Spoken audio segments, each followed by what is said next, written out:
मित्रों नमस्कार। आज हम मनुष्य के स्वभाव की मधुरता और उसकी अभिव्यक्ति पर कुछ चर्चा करेंगे। माधुर्य मनुष्य के स्वभाव में होना चाहिए, इसको तो सभी लोग स्वीकार करेंगे। कुछ लोग हो सकते हैं जो इस पर भी विवाद करें या इस पर भी उनका मत भिन्न हो, लेकिन सामान्य रूप से अधिकांश लोग इसे स्वीकार करेंगे, ऐसा मुझे लगता है। यह माधुर्य बहुत आवश्यक है, बहुत आवश्यक गुण है हमारे अंदर होना चाहिए।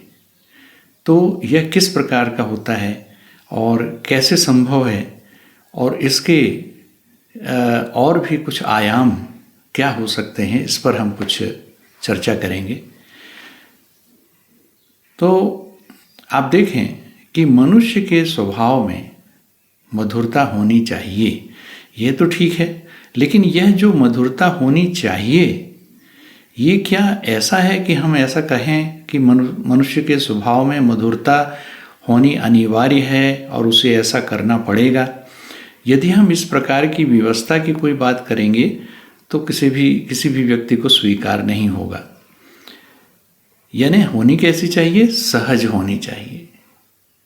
सहजता और सरलता से वह मधुरता उसके अंदर होनी चाहिए और उसकी अभिव्यक्ति भी इसी प्रकार की सहज और सरल होनी चाहिए।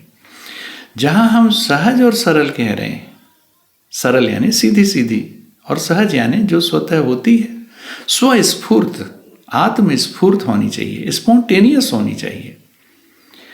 जब हम स्पॉन्टेनिटी की बात करते हैं या आत्मस्फूर्त होने की बात करते हैं, सहजता की बात करते हैं, तो उसमें यह बात भी निहित है कि परतंत्रता इसमें नहीं होनी चाहिए।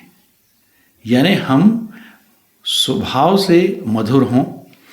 मान लीजिए हमें किसी ने कोई चुटकुला सुनाया, कोई हंसने की कोई बात, कोई घटनाक्रम हमारे सामने घटित हुआ, कोई वीडियो हमने देखा या ऐसी कोई परिस्थिति आई जिसमें जो बाह्य परिस्थिति है हमारे अंदर की नहीं है, तो ऐसी किसी बाह्य परिस्थिति में हम प्रसन्न हुए।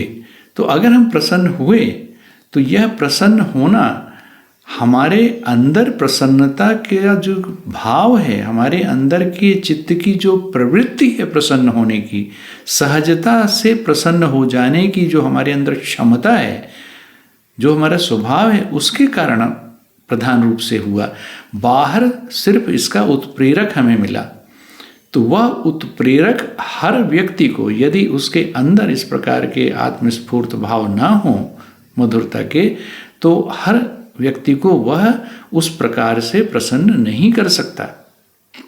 आपने कई लोग ऐसे देखे होंगे कि जो इस प्रकार के होते हैं, आप कई बार बोल देते हैं ये तो बड़ा मनहूस टाइप का आदमी है, ये तो ना किसी बात पे हंसता है, ना मुस्कुराता है, कोई रिएक्शन नहीं देता और पता नहीं अपने आप में किस गुमान में खोया रहता है। तो ऐसे लोग भी आपको मिलेंगे। कुछ ऐसे लोग भी मिलेंगे जो औपचारिकता के नाते हल्का सा एक मुस्कान फेंक के आगे बढ़ जाएंगे और वो मुस्कान उनकी प्रसन्नता की अभिव्यक्ति नहीं होती, उनका यह स्वभाव ही बन जाता है कि वह औपचारिकता बस, जैसे आदमी थैंक यू कहता है, हेलो कहता है, इस तरह से एक छोटी सी मुस्कान फेंक करके और तुरंत ही वापस अपनी पूर्व मुख मुद्रा में आ जाते हैं। उनमें ऐसा भी नहीं होता कि वो अच्छे से हंस भी लें खुल के, वो हल्के से मुस्कान फेंकेंगे आपके लिए, आपको एक अभिवादन सा वही मुस्कान फेंक करके करते हैं और आगे बढ़ जाते हैं और पुनः उसी अपनी पूर्व मुख मुद्रा में आ जाते हैं। ऐसे भी आप लोगों ने देखे होंगे। इसे वे औपचारिकता मानते हैं। तो चाहे वह औपचारिकता हो, चाहे उनके अंदर का गुमान हो, चाहे किसी प्रकार की ऐसी बात हो, उनके अंदर वह सहज स्फूर्त भाव माधुर्य का नहीं होता, इसलिए बाह्य घटना उसे प्रभावित नहीं करती। तो बाह्य घटना, तो अब देखें दो बातें हैं। बाह्य घटना का प्रभाव हमारे ऊपर कब पड़ता है? जब हमारे अंदर उस प्रकार की प्रवृत्ति और क्षमता होती है। नंबर दो बात कि जो बाहर की घटना है वह आवश्यक रूप से हमें कब प्रभावित करती है?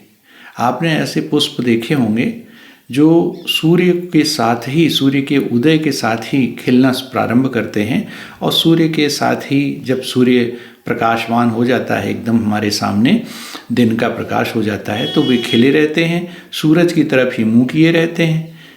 और तो इससे क्या समझ में आता है कि जो सूरज के कारण उनके अंदर वह प्रफुल्लन है, तो बाह्य घटना के कारण वह प्रफुल्लन है, लेकिन वह प्रफुल्लन हर पुष्प में तो नहीं होता, हर फूल तो इस प्रकार से नहीं खिला रहता सूरज को देख करके।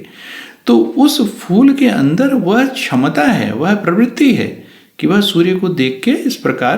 तो इसी तरह से जब ऐसी कोई माधुर्य की घटना हमारे सामने घटित होती है, ऐसे खुशी होने की या खुश होने की या किसी प्रकार से प्रफुल्लित होने का कोई परिस्थिति हमें ऐसा मौका देती है, तो हम सहजता से, सरलता से यदि स्वस्फूर्त भाव से प्रसन्न हो जाते हैं तो हमारे अंदर वह भाव है। अगर नहीं है तो हमें उसे डेवलप करना होगा। डेवलप कैसे करना होगा? क्या हम हंसना सीख सकते हैं? नहीं, हंसना सीखने की बात अलग है। हंसना तो सभी को आता है, जो गुस्सा होता है वो भी हंसना जानता है, जब मौका आता है वो भी हंस लेता है।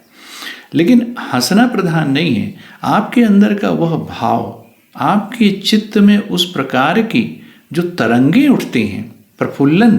प्रफुल्लन शब्द बड़ा अच्छा है, देखिए इसमें भी फूल आता है।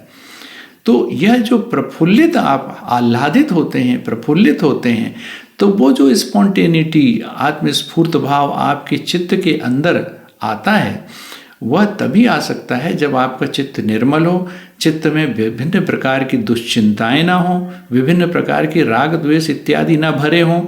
अगर मान लीजिए कोई व्यक्ति क्रोध के विषय में सोच रहा है, अपने शत्रु के विषय में सोच रहा है, द्वेष युक्त होकर कुछ विचार कर रहा है, ईर्ष्या भाव से कुछ सोच रहा है, और उसी समय ऐसा ही घटनाक्रम आए, तो क्या वो प्रफुल्लित होगा? नहीं होगा, क्योंकि उसका चित्त मुक्त होना चाहिए, उन्मुक्त हो। उन्मुक्त वही होगा जो मुक्त होगा। उन्मुक्त हंसी, उन्मुक्त हास्य उसके अंदर तभी आएगा जब वह मुक्त होगा। और मुक्त किन चीज़ों से होगा? इन दुश्चिंताओं से, इन मनोग्रंथियों से, इन सब से वह मुक्त होगा। तो जब ऐसा मौका आएगा तो सहज स्फूर्त भाव से वह स्वतंत्रता पूर्वक, देखिए इसमें स्वतंत्रता भी आवश्यक है, आपका अपना तंत्र होना चाहिए। ऐसा ना हो कि आप हमेशा अपेक्षा करें कि बाहर की ऐसी कोई परिस्थिति जब तक आएगी नहीं तब तक हम प्रफुल्लित ही नहीं होंगे। नहीं, आप अपने अंदर अंदर भी अपने ही विचारों को, उन्हीं का दर्शन करके, उन्हीं के बारे में सोच करके, अपने ही सुख की स्थितियों को सोच करके अपने चित्त के अंदर भी आप प्रसन्न हो सकते हैं। यह आवश्यक नहीं है कि यह परिस्थितियां हमेशा बाह्य हों, यह उत्प्रेरण आपके अंदर से भी आता है।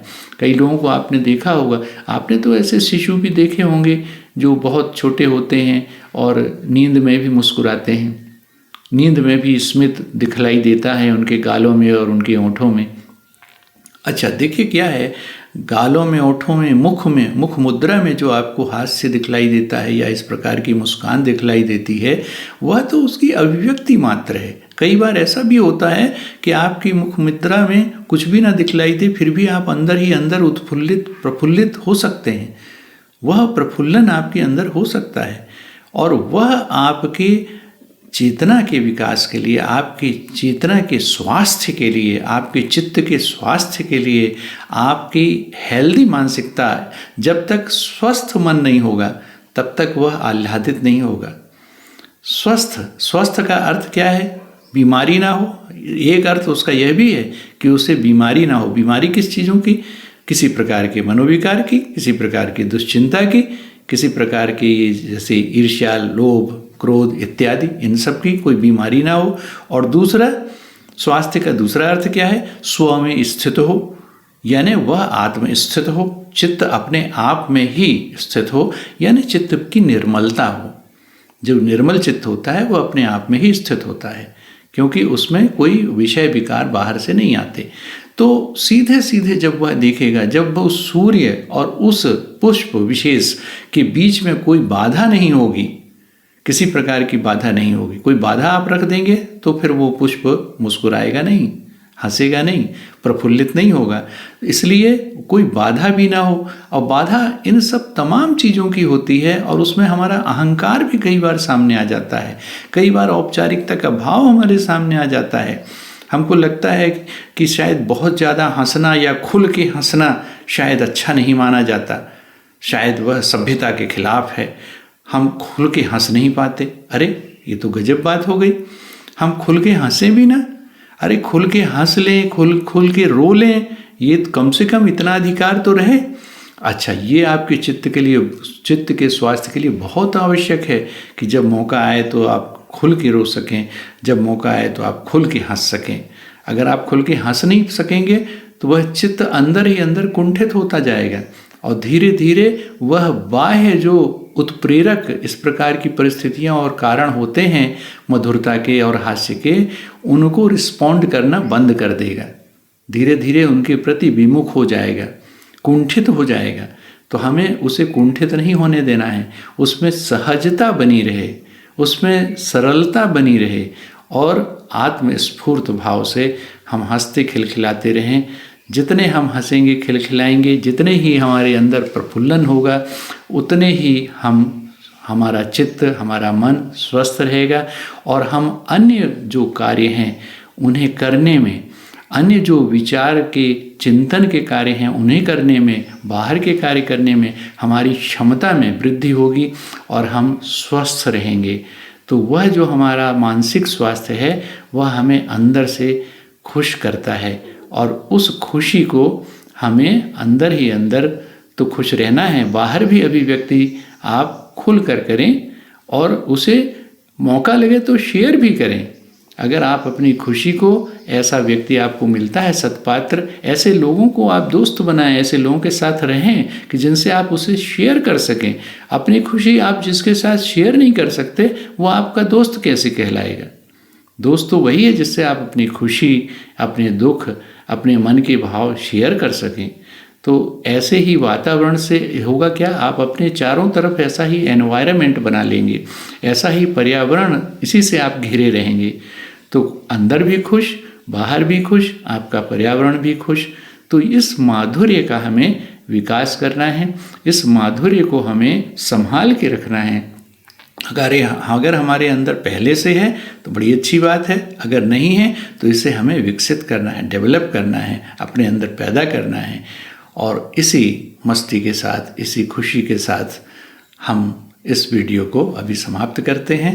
आगे फिर दूसरे वीडियो पे हम और कोई चर्चा करेंगे। नमस्कार।